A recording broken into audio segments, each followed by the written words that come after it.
The Kansas Secretary of State wants answers tonight after he says 1,000 mail-in ballots for last month's primary election didn't count, and he's blaming the U.S. Postal Service.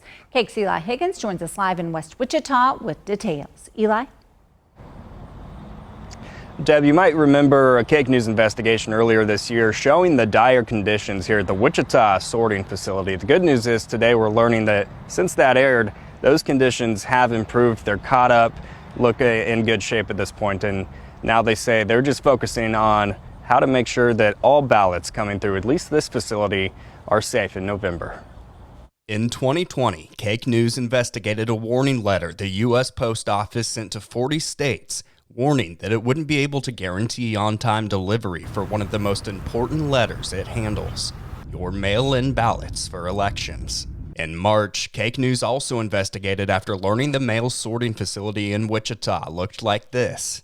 Pallets of untouched mail nearly up to the ceiling that workers say management forced them to leave untouched for days, sometimes weeks. Christine Pruitt, the president of the local American Postal Workers Union, says conditions drastically improved after those reports. Between some of the public's pressure and you guys' reports, some pressure that we put on the Office of the Inspector General, postal inspectors, pressured management here to go ahead and allow us to work the mail and get the mail out. However, Kansas Secretary of State Scott Schwab said Monday in a letter to Postmaster General Louis Dejoy that about 1,000 mail-in votes for the August primary election didn't count because they showed up days late. I know some of the ballots that were mentioned in the Secretary of State's article didn't have postmarks on them. And ballots are thin enough that sometimes they'll be kind of stuck together, and so it doesn't get a postmark.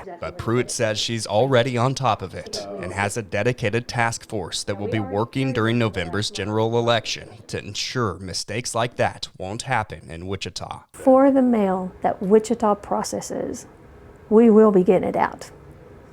The people I selected will not be quiet if they find ballots and they're told, oh no, that's okay, we can get them out tomorrow. Pruitt says one way you can guarantee, no matter where you live, that your mail-in ballot will count is to have the postal worker date stamp it in front of you. That way, no matter how late it shows up, they'll see when it was sent, it'll still count. Reporting live, Eli Higgins, KAKE News on your side.